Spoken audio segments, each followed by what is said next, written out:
Strangelove. Is that a code name? No. Don't tell me you don't recognize it. From Kubrick's Dr. Strangelove, or How I Learned to Stop Worrying and Love the Bomb. It's a film that came out in 1964. A dark comedy about the absurdity of nuclear deterrence. You were in a movie? No, stupid. Stanley Kubrick's Dr. Strangelove is both one of the best American cinematic satires and one of the biggest movie influences on Hideo Kojima's Metal Gear Solid. Let's look at how.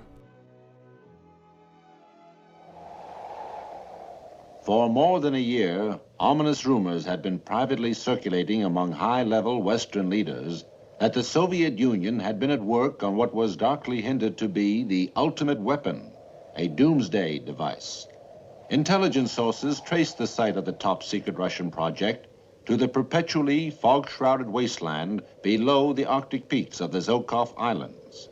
What they were building, or why it should be located in such a remote and desolate place, no one could say.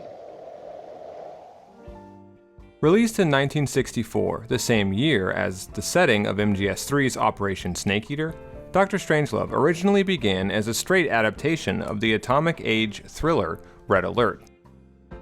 Director Stanley Kubrick found he kept having to take elements out to fit the source material's serious tone. It was then that he realized the whole project should adopt the genre and tone not of a straight-faced thriller, but of a caustic and farcical black comedy. After all, due to a requirement stipulated by the studio, leading man Peter Sellers was to play 4 different roles in the film. He sensibly dropped the number to 3, ceding the role of the Texan character, known as King Kong, to a real good old boy from the Lone Star State, Slim Pickens. That left Sellers playing, alternatively, the president. I'm coming through fine too, eh? Good, then. Well then, as you say, we're both coming through fine. Good. Well, it's good that you're fine then, and I'm fine. I agree with you. It's great to be fine. A member, as Sellers himself had been, of the British RAF, and of course, the eponymous Dr. Strangelove, a former Nazi scientist with phantom hand syndrome, loosely based on real-life Nazi turned darling of the American establishment, Werner Braun.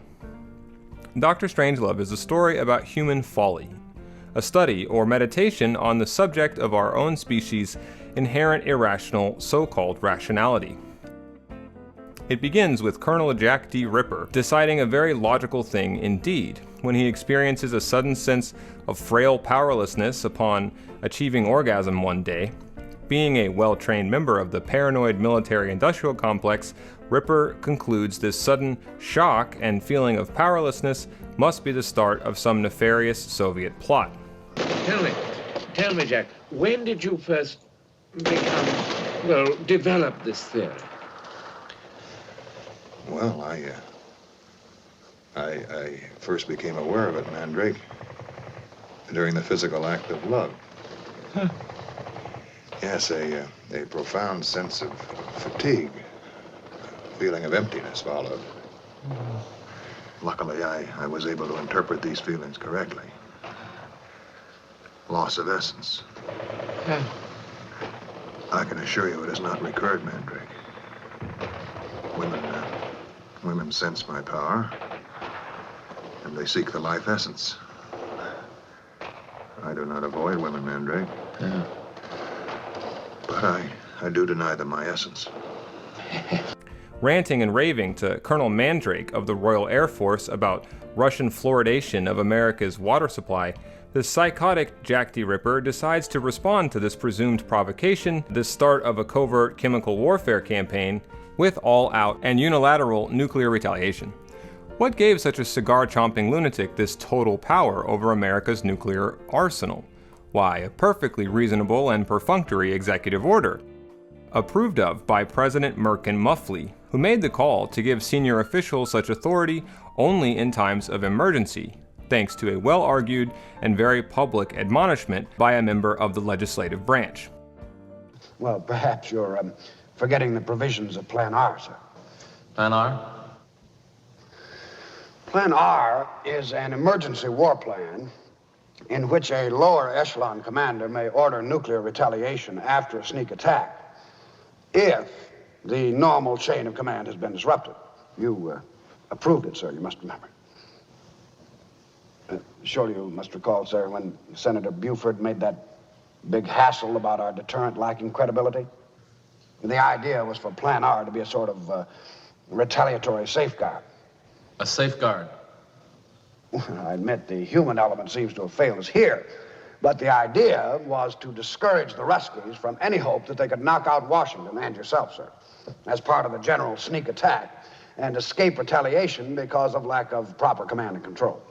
So the plan was carried out to provide generals and high-ranking military officials executive privilege so that retaliation could still most assuredly occur even if, say, the president was assassinated, something that actually happened right before the film's release, not unlike the way 9/11 happened right before MGS2's release, which in Strangelove's case prompted several last-minute changes, including one to a line spoken by King Kong from Dallas to Vegas. Survival kit contents check.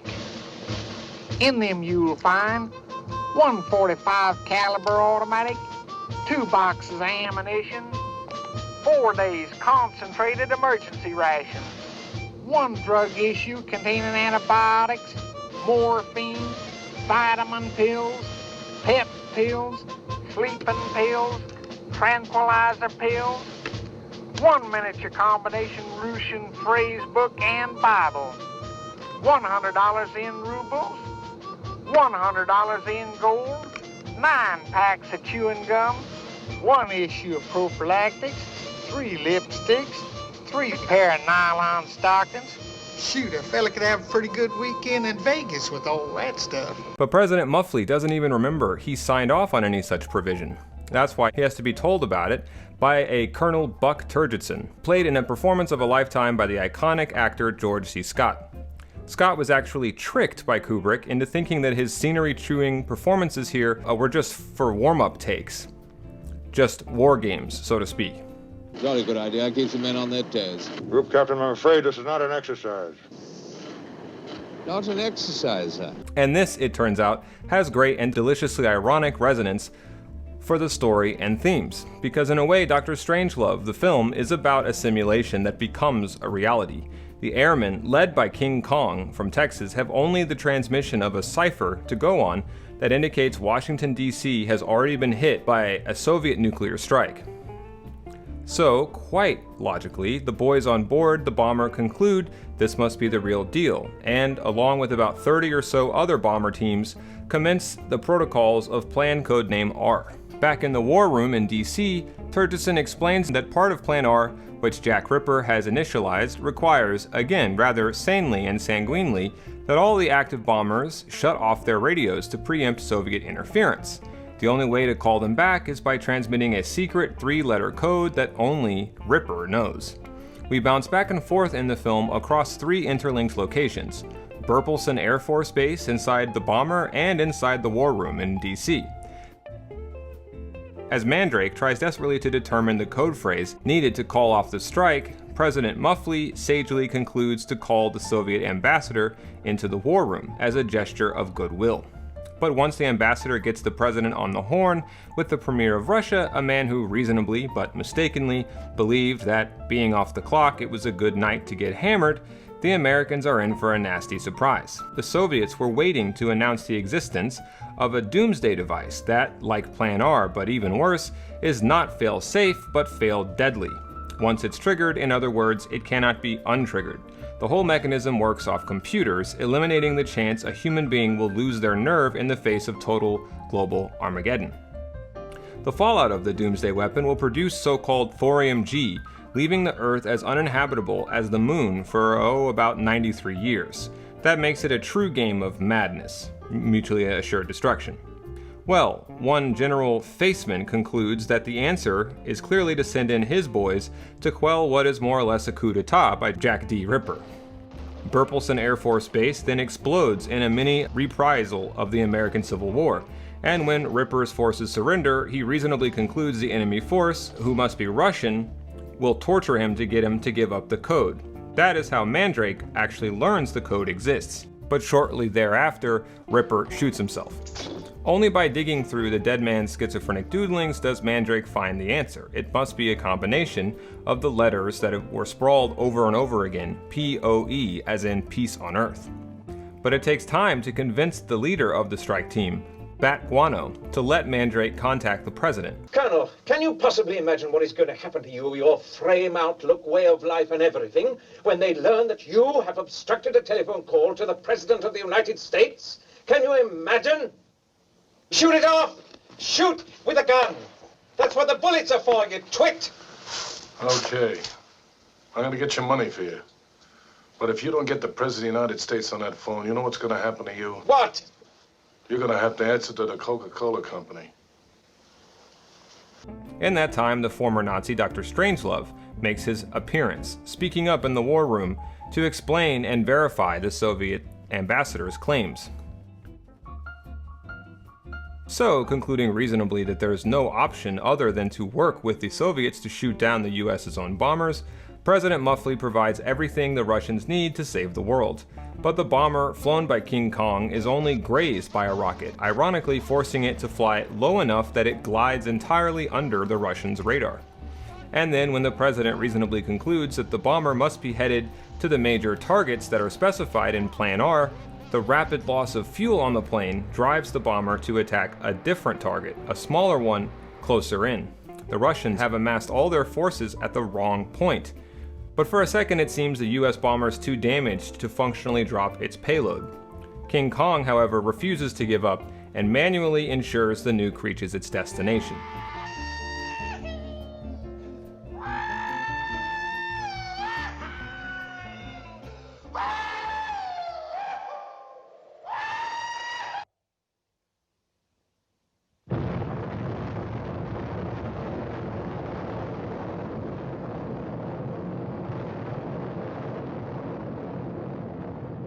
Now, importantly, the ensuing detonation does not actually trigger the doomsday device. No, what, or rather who, does this is the Russian ambassador.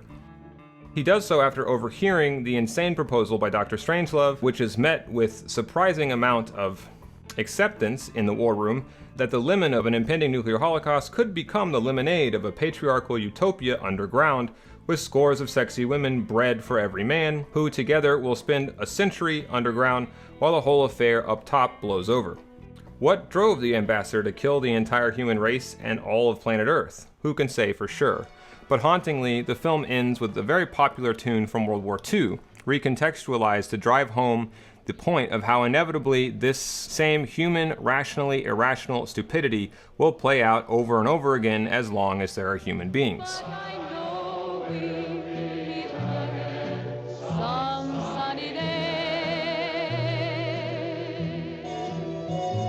So there's a lot to unpack about Dr. Strangelove's relevance to Metal Gear Solid. Not only thematically, but also formally, the two are essentially ancestors. In every MGS since MGS2, the player can zoom in on stuff during cutscenes, dynamically. The close zoom feature is a stylistic signature, an homage to Kubrick's film. There's of course also the use of real time, like we also saw a year earlier with Sturgis's The Great Escape. And there's even the use by Kubrick of meta-artistic decisions and secrets, demonstrating how, just like Kojima, Kubrick goes above and beyond to revolutionize his art form as a hybrid of content and form. Aside from the aforementioned ruse with George C. Scott, take a different example. The war room's overhead light, you'd never know it, given this is a black and white movie, but on set it was fluorescent green, just like the kind that hangs above your average poker table. The way the president's men wind up standing and raving at the big board on the wall at the end, this is a subtle mimic of the New York Stock Exchange. And as a last random example, Strangelove's glove was added in the middle of production. It began as Kubrick's own glove, which he wore to handle hot lights during photography. Most of Sellers' dialogue, as Strangelove, amazingly, was improvised and then retrofitted into the script. But there's also the bonkers character names and psychoanalytic undertones.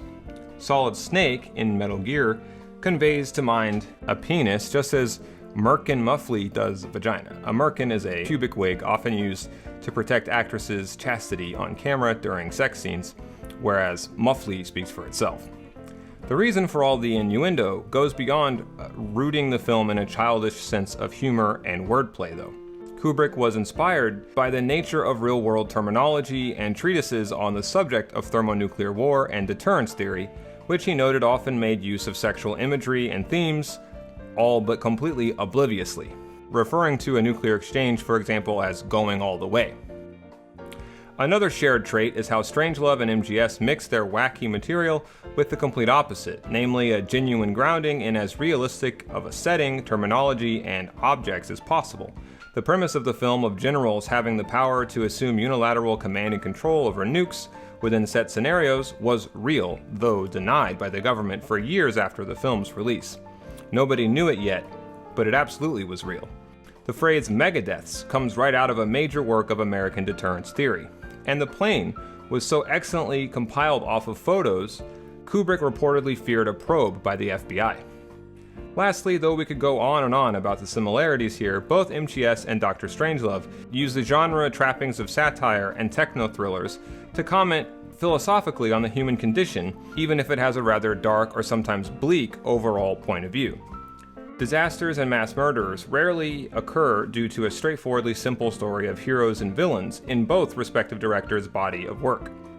It is usually the very things that make us capable of good in them that leads us to evil, not by malice, but typically by folly. And of course, both are fascinated with the future of the human race, especially in the wake of the final major armed conflict that was World War II. Dr. Strangelove is a nightmarish film where the more characters try to make things better or more peaceful, the quicker they hasten human destruction.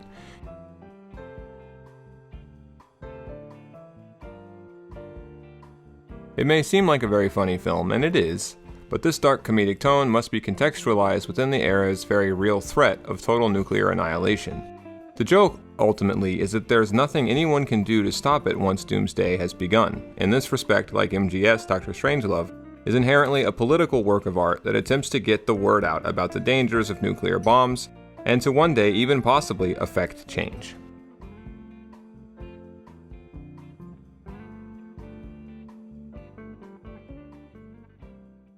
But look here, Doctor, wouldn't this nucleus of survivors be so grief-stricken and anguished that they'd, well, envy the dead and not want to go on living? No, sir. Excuse me.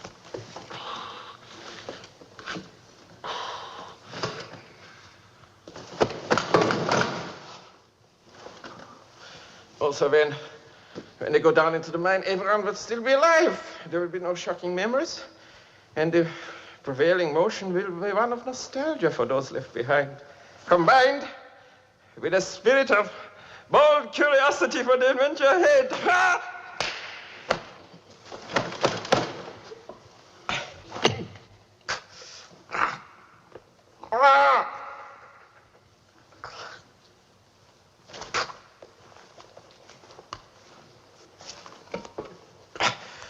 Doctor,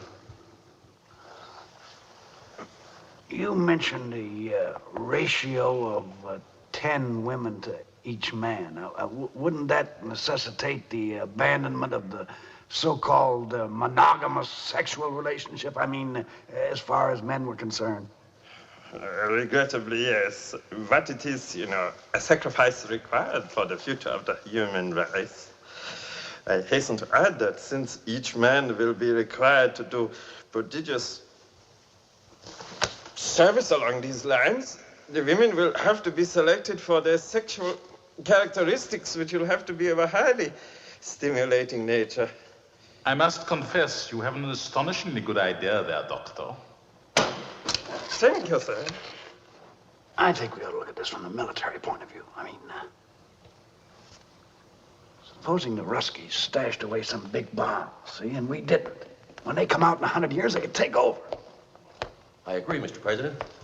In fact, they might even try an immediate sneak attack so they could take over our mine shaft space. Yeah, I think it'd be extremely naive of us, Mr. President, to imagine that these new developments are going to cause any change in Soviet expansionist policy. I mean, we must be increasingly on the alert to prevent them from taking over other mine shaft space in order to breed more prodigiously than we do, thus knocking us out through superior numbers when we emerge. Mr. President, we must not allow a mine shaft gap. Sir, I have a plan. Monsieur! I can walk!